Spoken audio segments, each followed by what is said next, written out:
Howdy, Legendary Void here, and today we're going to be going over all of the draft picks from the Transformers TCG Battle League draft that went on a couple days ago. We're going to be going over my picks as well as the other team's picks. So yeah, let's just go ahead and get into it. So starting off with my list, I immediately jumped on my first pick being Captain Jetfire. Just seeing how well he's performed in the last couple of really huge tournaments. I just figured he was a must to grab, so I grabbed him as soon as I could. And then I knew people have been playing him with Aimless, with Thrust, but I really personally like playing him with 6-gun. So that was my next pick. Just go ahead and grab him with 6-gun, because they are super strong together, and they don't even have to go basically one wide that way. Plus, whenever 6-gun becomes his weapons, they're very good on Jetfire, as you can have them both on him, but you're more than welcome to replace the Pierce 3 guy with something else. But overall, I really do like 6-gun as a character. And then next, I decided to pick my super rare as Octone, because at that point, I believe General Galaxy Prime had already been picked, as well as a couple others that I wanted. So Octone was the next one I figured I should get, since he is a pretty big hitter, and he's still pretty good. He's done really well for himself, considering he did well at PAX South, so I figured I might as well grab him. And I'm also a huge fan of Sergeant Mirage. His draw support is just absolutely insane, so I decided to go ahead and grab him, since he might go well with Octone. And then I also grabbed Aimless, just as another way for me to maybe pair up with Jetfire if I ever need to go heavy defensive against a super aggro deck that I might be going up against. As well as Thrust. Well, Thrust was something I was really surprised no one had grabbed yet, especially the General Optimus guy. But I grabbed Thrust just because I knew Jetfire Thrust was a big deal right now. I really did not want the Galaxy Prime guy having it, seeing as I believe it won PVG Florida. So figured I'd get that out of the way. Next, I knew I needed some more small characters, so I went ahead and grabbed Fireflight, again to keep it out of the hands of the General Optimus guy, as well as giving me a brave character who was small and I could fit into any spot that I probably needed him to. And then after that point, I kind of had grabbed everything I needed for any kind of Jetfire deck, so I began to build something else, so I grabbed Demolisher. Demolisher is something I wanted to grab mainly just in case I ever wanted to do overwhelming advantage with anything. Figured I might be able to do it with, say, Aimless and Mirage potentially. So Demolisher is there for that. But then I kind of started thinking, and I figured I would grab some more tanks. So next I grabbed Lord Megatron. I don't know if I'll ever use him potentially, unless I know for a fact I'm going to be going up against a long blue deck. So Lord Megatron's probably going to be staying in the back as a tank. But next I grabbed Impactor, just as another way for me to have a tank to work with Demolisher and hunker down, grab those composite armors. And then the next one was a little bit of a mispick on my part. I think I should not have grabbed Novastar, but I grabbed Novastar because I believe I saw Octone being played with Novastar at PAX South as like a joke. I think by Richard Wyatt. Which is he's one of the best players in the game right now. He's fantastic, and the way he thinks about stuff is absolutely crazy. But the goal of that deck was to use opportune repairs and team up tactics to heal both of them as much as you can, while also drawing as many cards as you can, so you can keep doing that over and over again and just keep them alive for a long time while blasting your opponent with huge swings from either one. But I grabbed Novastar so I could potentially do that. But I think I honestly should have picked Darkmount, considering General Optimus Prime is a ranged character, and Darkmount would have 5 defense against him. I think it would be absolutely fantastic to have him on my team. So Novastar probably will be one of the first people that I trade out to like a free agent just to grab Darkmount.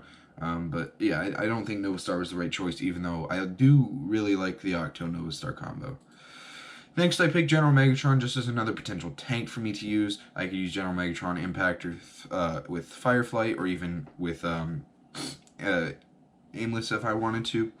And then I also grabbed Top Shot as my last pick. I was kind of debating between Fix-It and Top Shot, as well as Darkmount at the time, but they convinced me to pick Top Shot. Just A, because he's another tank, and B, because he has an incoming transmission accessibility, which is absolutely fantastic, seeing as if I want to get rid of the double orange cards from my hand, I can just put them right back on top, as well as seeing 2 new cards in my hand. Also, guys, I want to apologize if I do sound a little bit sick. Allergy season has hit in Texas, and my nose is super stuffed up from all the cedar, but I'll be trying to do my best to not sniffle or sneeze or anything, but if I do, please forgive me, that's why. So next we're going to be going over Chris's picks from Blue versus Orange. His first pick was Cliff Jumper. Well, not his first pick, but his SR pick was Cliff Jumper.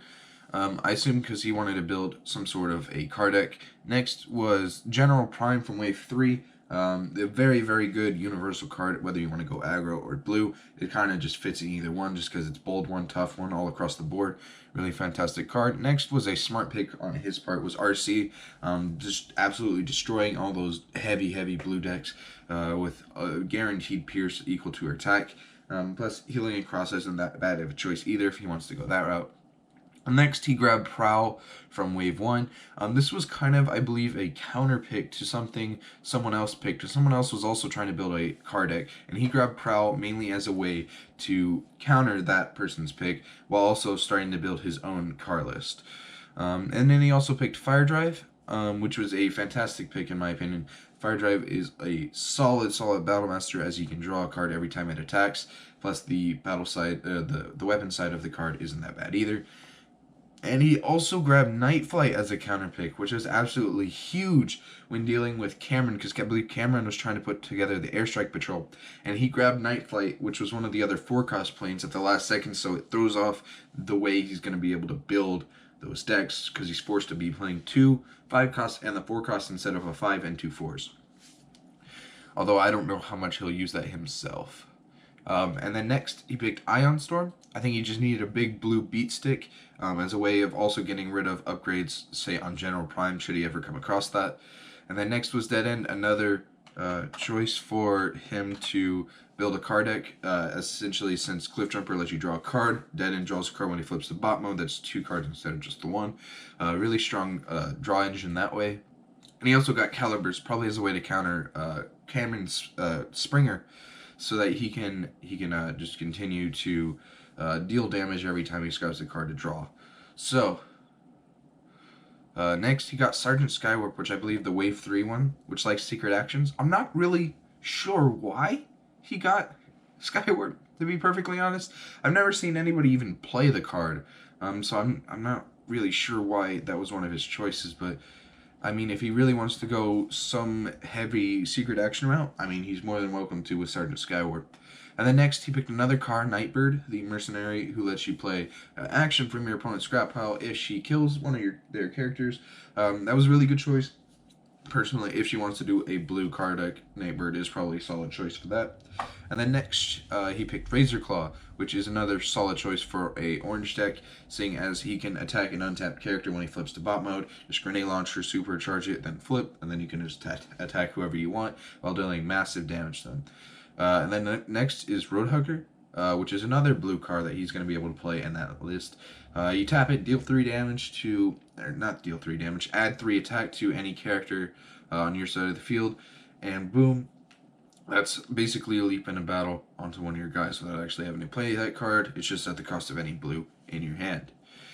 Alright, next is on to Matt from Blue versus Orange as well. He chose Optimus Prime Battlefield Legend, which was an absolutely solid pick. He's always been a good card ever since Wave 1, and just now, as of the last wave, they're just now starting to catch up to his stats and his abilities, and he's almost fallen out of favor, but he's still a very strong card, and I don't blame him for picking him at all. And he also picked Nemesis Prime, probably to do the 2 Prime wide list if he really wanted to, but Nemesis Prime has always been a solid card as well. He didn't get Aimless, as I took that from him, so he doesn't get that list for cycling through his deck real fast, but he also can try it with other things, such as Barrage, which he also picked as to try and get a Insecticon list together, which he did. He got Scrapnel, Barrage, Kickback, and I think Ransack, Ransack. So he does have an Insecticon list together. He didn't grab Chop Shop, so he doesn't get the healing, but he did grab the typical list. He also grabbed Jetfire from Wave 1, which he said he wanted to do some utility things. Probably the jetpack, the superior jetpack, along with the armor. Just do some jank with that. I don't really know, other than that, what kind of stuff he could do. But it's an interesting thing he could do there. He also grabbed Hot Rod Hot Rod Wave 2. Absolutely solid card there. 7 cost, tough 1 in alt mode, and then whenever he's in the KO pile, you flip to his bot mode, deal a damage wherever you want. Very, very solid card. And then he also got Stun Runner, which, again, I'm not quite sure why. It's the leader of the Battle Patrol, I believe. It was probably just to discourage anyone else from trying to build up their Battle Patrol. Just grab it himself so it's out of the way. He also grabbed Alpha Bravo, seeing as Cameron was building up his Airstrike Patrol. You know, every time he attacks with a plane, it has to take a damage, so it's just an obvious counter to that. His next pick was Inferno from Wave 1, which is a little bit of a weird choice, but the alt mode effect of Inferno is absolutely fantastic, and it's definitely nothing to scoff at, seeing as it bounces all upgrades on one character to their owner's hand, meaning that if, say, Galaxy Prime were to have all 3 matrices on him, they all go to his hand, and then he has to touch them individually every single turn, unless he has new designs in his hand, in which he can do that a little bit faster, but that is very, very unlikely. And then, of course, he has the Ransack for the Insecticons, as well as Drag Strip, which is a solid combo for King Starscream, which was one that I kind of skipped over at the beginning. He was trying to put together a King Starscream list because he thinks that card has seen not too much play, but King Starscream is an interesting choice for him as well, seeing as he could do it with Hot Rod and Drag Strip. Drag Strip drawing cards, Hot Rod being a little defensive, and then King Starscream just being his beat stick, as he just spams Decepticon crowns on top of his deck. Next, we have Brad from Phase 6 Gaming, who was the obvious first choice in grabbing Galaxy Prime. He grabbed that as soon as he could, along with Flame War and Skydive, which is the obviously best 2 combinations you can put with him, outside of maybe Thrust. But he wanted to get that combo together as fast as he could, and he was very, very vocal in saying that it was a mistake for us to let him get it. Very much so, because now we all have to basically work to counter that, because he's probably going to bring it almost every time. And then he also began building a card deck, which, again, it was countered before whenever he grabbed Prowl from Wave 1, when Chris grabbed Prowl. But Brad grabbed Wheeljack along with Trusted Lieutenant Bumblebee to begin building up his car list, but eventually the Prowl was taken from him, so instead he began grabbing Raider's Sights, probably as a way to just focus into a mixed deck, as well as have some solid utility stats. And then he also grabbed Trigger Happy with recovering weapons for whatever he wants to do in that, along with the Pierce 4 on the bot side. And he also grabbed Detritus, a weird mercenary pick for me. I really do not like the card at all, and I really don't understand why anyone likes it. But he grabbed Detritus, probably as a way of just healing. I'm not really sure what kind of deck he was going to use that in, but he did grab it. It's a truck, I believe. But there's mercenary for him. Maybe he just wanted a mercenary option. And then he grabbed Downshift, one of the Omnibots, probably the strongest one for a car list, seeing as at the start of the game you can put a weapon from your hand onto him. It doesn't even matter if it's your first turn or not, it just happens. It's a solid pick. I believe he's 8 cost, so we'll have to figure out how to fit that into his car list somehow. And then he also grabbed the starter set Red Alert, which is, I'm going to be perfectly honest, guys, my least favorite card in the entire game right now. I know, controversial opinion. So I'm not even going to bother talking about that, just nope. Okay. Next, he grabbed the Secret Rare Bumblebee from Wave 1, Legendary Warrior, seeing as it can flip to his alt mode and attack an untapped character. Again, it's another card for him to be using. Just try and fit it wherever he wants, and then just go all out onto one of your opponent's untapped characters. Very strong card. And then whenever it's by itself on the field, if you can protect it for that long, it just becomes a 7-15-3, which is absolutely solid stats, even without any kind of upgrades on it. Next, he picks Nova Storm, which I believe is the plane from Wave 4, which likes the black upgrades on it, and also does damage and pierce equal to... It does something like that. I don't know. I should probably look at it, but I'm not going to. Thundercracker is another character that does a lot of stuff with black pip cards. He does... gets rid of your opponent's hand based on the number of black pip cards on the top card of your deck, as well as just being able to pierce solidly with the amount of base attack that he has. and also the amount of black pips he's going to be trying to flip. And that's pretty much all for his list. To be perfectly honest, he got a lot of solid picks, but the only real combo that I'm seeing right off the bat is obviously Galaxy Prime Flame or Skydive, and the little bit of cars that he has together, which he'd probably play Wheeljack, Trusted Lieutenant Bumblebee, and Red Alert. Although I don't know how well that's going to work, seeing as he lost the Prowl, so he's going to have to work with a blank card. So I'm sure he'll figure something out. He's a smart guy. And then next we have Cameron from Arbitrary Hero, who picked Major Shockwave as his super rare, which is a very solid choice. Major Shockwave is always shown to be very good and a very solid card. He figured he'd grab it just to fill out that slot and just get it out of the way. But he's a very strong card, and I think he got some really good characters that he can pair with it. And he also grabbed Grimlock, the Dinobot leader from Wave 1. Grimlock's been a really solid option ever since the Airstrike Patrol has taken form, seeing as if he does any damage above whenever he KOs them, it gets moved over to another character. And if he does enough damage, he can just go ahead and KO 2 planes right off the bat, which is very, very strong.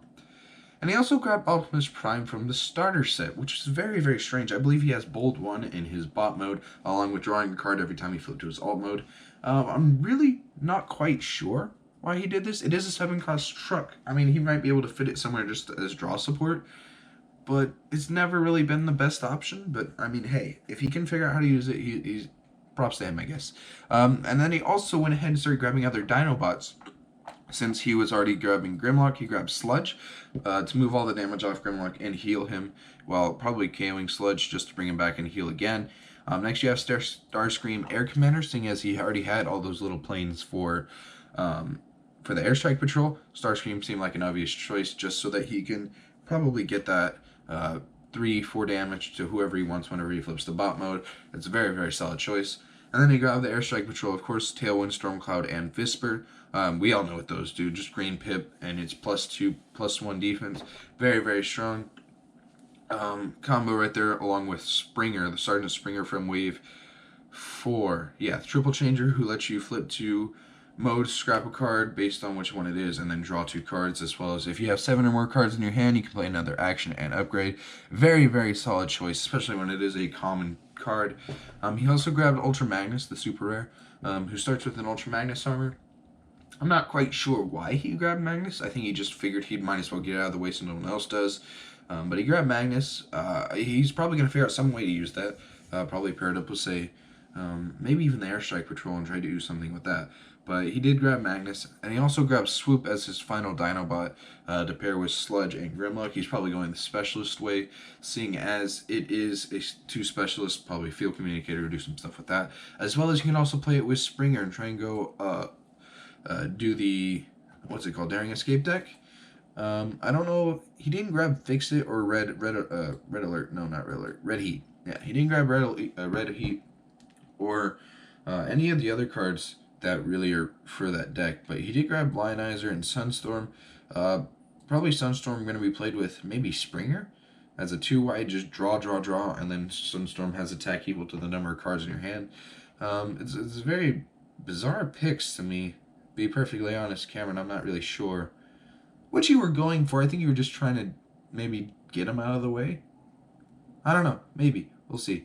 And then there was Lionizer, which was, again, a very, very solid pick. Lionizer has always been super strong, seeing his Bold 4, and he gives Bold 4 to whoever he gets attached to whenever he dies. Lionizer's very, very strong, but 7-cost character, he's got to figure out how to fit that in somewhere.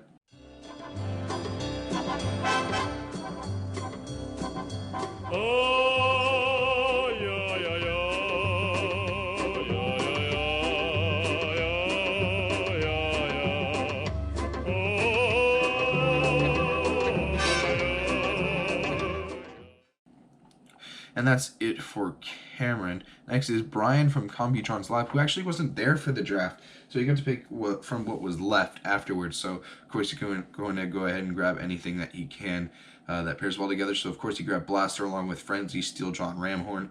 Probably going to play all 3 of those together in one deck, so he can play top cards off the top of his deck, as well as Frenzy for disrupting Tough, I believe, because whenever he attacks, enemies can't use Tough until the end of turn, so that's a pretty strong card right there, probably as a sideboard.